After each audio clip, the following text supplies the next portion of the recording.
जय श्री हरि। आप सभी को पापमोचनी एकादशी की बहुत सारी शुभकामनाएं। भगवान आपकी सभी मनोकामनाएं पूर्ण करें। परमपिता परमेश्वर, परम देव विष्णु भगवान, परम देव श्री हरि विष्णु का आशीर्वाद आपको हमेशा मिलता रहे।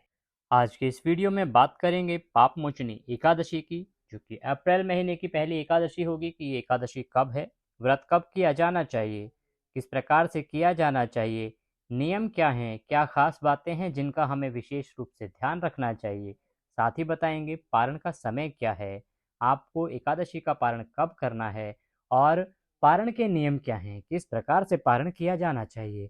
ये संपूर्ण जानकारी जो कि पापमोचनी एकादशी से संबंधित होगी, आज के इस वीडियो में आपको प्रदान की जाएगी। तो वीडियो को पूरा देखिएगा। बहुत सारी जानकारियां बीच बीच में आती हैं, कुछ विशेष बातें जो पद्य पुराण के अनुसार कही गई हैं, वो सभी बातें आपको बीच बीच में आपको सुनने को मिलेंगी। तो वीडियो को अंत तक देखिएगा। वीडियो अच्छा लगे तो उसे लाइक कीजिएगा और कमेंट बॉक्स में जय श्री हरि लिखना ना भूलें। इससे भगवान श्री हरि विष्णु की कृपा आपको अवश्य प्राप्त होती है। भगवान के आशीर्वाद से आपका व्रत भी संपूर्ण होता है और आपकी मनोकामनाएं भी पूर्ण होती हैं। हर साल चैत्र माह की कृष्ण पक्ष की एकादशी तिथि पर पापमोचनी एकादशी का व्रत किया जाता है। चैत्र मास जो कि होलिका दहन के अगले दिन से, जिस दिन रंगोली खेली जाती है, रंगों वाली होली खेली जाती है, उस दिन से चैत्र मास आरंभ होता है। और चैत्र मास की जो पहली एकादशी होती है, कृष्ण पक्ष की एकादशी, उसे कहते हैं पापमोचनी एकादशी। सनातन धर्म में कहा गया है कि संसार में उत्पन्न होने वाला कोई भी मनुष्य ऐसा नहीं है जिससे जाने अनजाने में कोई पाप, कोई गलती ना हुई हो। ईश्वरीय विधान के अनुसार पाप के दंड से बचा जा सकता है अगर पापमोचनी एकादशी का व्रत किया जाए। धर्मशास्त्रों में एकादशी तिथि को भगवान विष्णु का स्वरूप माना गया है, क्योंकि ये भगवान विष्णु से ही उत्पन्न है। इस तिथि को पूजित होने पर संसार के स्वामी सर्वेश्वर श्रीहरि विष्णु संतुष्ट होकर अपने भक्तों को समस्त कष्टों का निवारण करते हैं। बड़े बड़े यज्ञों से भगवान को उतना संतोष नहीं किया जा सकता, उतना प्रसन्न नहीं किया जा सकता, जितना एकादशी व्रत के अनुष्ठान से किया जा सकता है। पद्म पुराण के अनुसार जो मनुष्य पापमोचनी एकादशी का व्रत करते हैं, उनका सारा पाप नष्ट हो जाता है।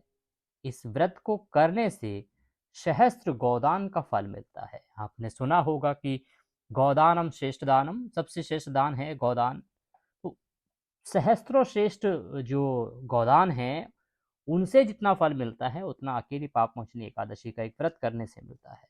ब्रह्म हत्या, सुवर्ण चोरी, सुरापान और गुरुपत्नी गमन जैसे महापाप भी इस व्रत को करने से दूर होते हैं। अर्थात यह व्रत बहुत ही पुण्यमय है। बात कर लेते हैं कि पापमोचनी एकादशी का जो व्रत है वो करेंगे कब, लेकिन पहले उसकी पूजा विधि जानना आवश्यक है। आइए पूजा विधि की बात करते हैं। तो पूजा विधि के लिए आप ब्रह्म मुहूर्त में उठ जाएं, यह सबसे उत्तम होता है जिस दिन आप एकादशी का व्रत कर रहे हैं। अगर ब्रह्म मुहूर्त में नहीं उठ सकते हैं तो आप सूर्य उदय से पहले अवश्य ही आपको उठ जाना चाहिए। सूर्य उदय से पहले उठने के बाद स्नान आदि करने के बाद सबसे पहले सूर्य को जल दें। सूर्य को जल देने के बाद आपका जो पूजा स्थल है, मंदिर है, जहाँ पे आप पूजा करते हैं, वहाँ पे बैठ जाएं। एक कोई चौकी या पटरा लें, उस पे भगवान श्रीहरि की प्रतिमा या तस्वीर स्थापित करें। पट्टे पर एक हो सके तो पीले रंग का कोई वस्त्र बिछाएं। उसके ऊपर भगवान को पुष्प के रूप में आसन दीजिए और उसके बाद भगवान की तस्वीर या प्रतिमा उस पर रखिए। फिर आप भगवान को स्नान कराएंगे। देखिए, आपके पास अगर कोई इस प्रकार की प्रतिमा है जिससे को कि पंचामृत से स्नान किया जा सकता है, कराया जा सकता है, तो आप पंचामृत बनाइए। पंचामृत बनाने के लिए एक किसी कटोरी में, एक किसी बाउल में आप पंचामृत बनाएंगे। पंचामृत बनाने के लिए थोड़ा सा कच्चा दूध लीजिए, दही लीजिए, शहद लीजिए, शक्कर डालिए उसमें और थोड़ा सा गाय का घी डालिए। उनको मिक्स कीजिए, अच्छे से मिलाइए, ये पंचामृत बन गया।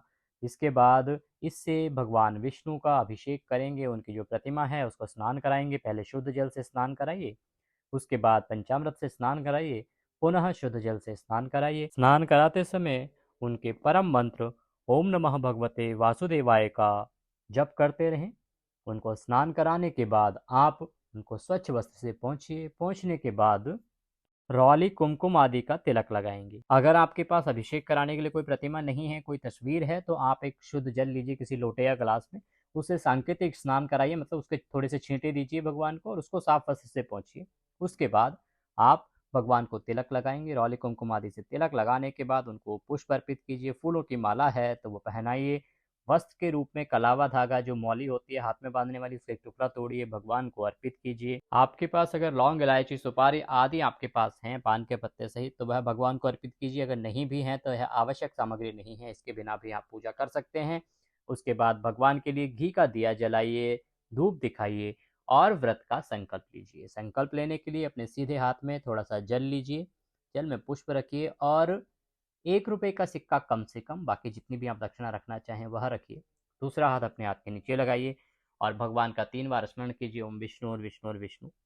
अपना नाम, अमुक गोत्र समुत्पन्ना, यह आपका जिस गोत्र में उत्पन्न हुए हैं, जो गोत्र है आपका सरनेम है वो, अमुक स्थान है, जो भी स्थान है आपका, वह मकान नंबर या जहाँ भी आप उस टाइम पे बैठे हुए हैं उस क्षेत्र का नाम। कृष्ण पक्ष पापमोचनी एकादशायाम पूर्ण तिथि हो, जो वार है वह वार बोलिए। उसके बाद हे प्रभु, आज के दिन हम पापमोचनी एकादशी का व्रत करने का संकल्प करते हैं। जिस उद्देश्य की पूर्ति के लिए आप यह व्रत कर रहे हैं वह उद्देश्य दोहराएं, भगवान के सामने निवेदन करें कि प्रभु आप हमारी यह प्रार्थना स्वीकार करें और यह संकल्प स्वीकार करें, हम अपने इस व्रत को पूर्ण कर पाएं और सफलतापूर्वक इस व्रत को कर पाएं, इतनी शक्ति हमें प्रदान करें। इस प्रकार से वह संकल्प भगवान के चरणों में छोड़ दीजिए, भगवान को नमस्कार कीजिए। नमस्कार करने के बाद आप भगवान श्री हरि विष्णु के मंत्र ओम नमः भगवते वासुदेवाय का 108 बार कम से कम जाप करें। हो सके तो आप उससे ज़्यादा माला भी कर सकते हैं। और क्योंकि आजकल भाग दौड़ की ज़िंदगी है, भाग दौड़ भरी ज़िंदगी में समय कम होता है, तो उस समय आप अगर यह माला नहीं भी जप पाते हैं तो रास्ते में आप भगवान को याद करते रहें। भगवान की कथा अवश्य सुनें। प्रत्येक एकादशी की एक कथा होती है, उसी प्रकार से पापमोचनी एकादशी की भी कथा है। वह कथा श्रवण करना आवश्यक है। कथा आप स्वयं पढ़ सकते हैं, अगर आपके पास नहीं है तो आप हमारे चैनल पर कथा सुन सकते हैं। प्रत्येक एकादशी की कथा आपको हमारे चैनल पर सुनाई जाती है। वह वीडियो आप चलाइए, भगवान को याद कीजिए और कथा का श्रवण कीजिए। इस प्रकार से आप कथा सुने। कथा सुनने के बाद आप बाकी दिन को शुद्धता के साथ व्यतीत करेंगे, भगवान के चरणों में मन को लगाएंगे। किसी भी प्रकार का द्वेष का भाव, लोभ का भाव, इस प्रकार का कोई भी मुद्रा आपके मन में नहीं आनी चाहिए, कोई भाव आपके मन में नहीं आना चाहिए। सात्विक विचार के साथ दिन व्यतीत कीजिए। रात्रि को हो सके तो थोड़ा सा भगवान का कीर्तन कीजिए, जागरण कीजिए और भगवान के चरणों में ध्यान को लगाते हुए ही निद्रा में जाइए। और सुबह ब्रह्म मुहूर्त में उठेंगे। ब्रह्म मुहूर्त में नहीं उठ सकते हैं तो सूर्योदय से पहले अवश्य उठ जाएंगे और पारण करेंगे। पारण की विधि हम आपको आगे बताते हैं, उससे पहले जान लेते हैं कि अब ये पापमोचनी जो एकादशी है, इसका व्रत आपको करना कब है, इसका व्रत है कब। कि पापमोचनी एकादशी जो है वो आरंभ हो रही है 4 अप्रैल को शाम को 4:14 पर और अगले दिन 5 अप्रैल को दोपहर 1:28 पर इसका समापन होगा। उदया तिथि मान के अनुसार जो व्रत है वो 5 अप्रैल को किया जाएगा। इस प्रकार से आप 5 अप्रैल दिन शुक्रवार का होगा, आप पापमोचनी एकादशी का व्रत कीजिए और भगवान श्रीहरि के पूजन से आपकी सभी मनोकामनाएं अवश्य पूर्ण होंगी। एकादशी के जो नियम है वो दशमी तिथि से आरंभ हो जाते हैं, इसलिए ध्यान रखें कि एकादशी तिथि जो है उसमें आप दशमी, मतलब जिस दिन आप व्रत कर रहे हैं उससे एक दिन पहले ही अपने नियम आरंभ करें। नियम तो कहता है कि दशमी तिथि को आपको दोपहर के भोजन के बाद भोजन नहीं करना चाहिए, अन्न नहीं ग्रहण करना चाहिए। परंतु आजकल क्योंकि बहुत सारी परेशानियां हैं, बहुत सारे हेल्थ इश्यूज, सेहत से संबंधित बीमारियां हैं जो जिनमें खाना आवश्यक होता है, तो इसीलिए आप भोजन करें, लेकिन रात्रि को तामसिक भोजन ना करें। लहसुन प्याज आदि का परहेज भी आवश्यक है। बाकी मांस मदिरा का सेवन तो बिल्कुल नहीं करना चाहिए।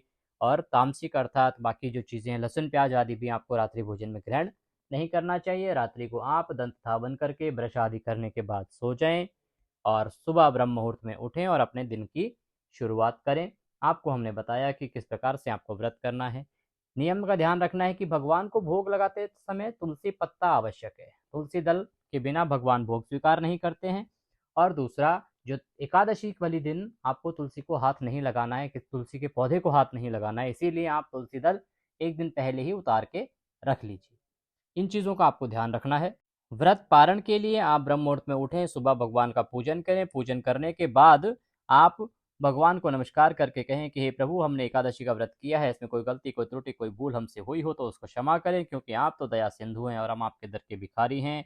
प्रभु हमें आशीर्वाद प्रदान करें, इस व्रत को स्वीकार करें और कुछ पुष्प लेके आप भगवान को अर्पित करेंगे, नमस्कार करेंगे और उसके बाद अपने व्रत का पारण करेंगे, भगवान को भोग लगाएंगे। कुछ स्थानों पर पारण के लिए पीले चावल बनाए जाते हैं, कहीं खीर पूड़ी बनाई जाती हैं। इस प्रकार से आप भोग लगाएंगे। भोग लगाते समय तुलसी दल अवश्य रखें। और अगर आपके पास कुछ भी नहीं हो तो सिर्फ जीभ पर तुलसी का पत्ता रख के भी आप अपने व्रत का पारण कर सकते हैं। बात करते हैं कि पारण है कब। आपको एकादशी का पापमोचनी जो एकादशी है जिसका आप व्रत कर रहे हैं 5 अप्रैल को, इसका पारण कब करना है? तो पारण के शुभ समय की अगर बात करें तो आपको पारण करना है 6 अप्रैल को। 6 अप्रैल को समय रहेगा सुबह 6:05 से और 8:37 तक। इस समय के दौरान आप भगवान विष्णु का पारण कीजिए और इस समय पारण करने से आपका व्रत अवश्य ही सफल होगा, भगवान का आशीर्वाद आपको प्राप्त होगा।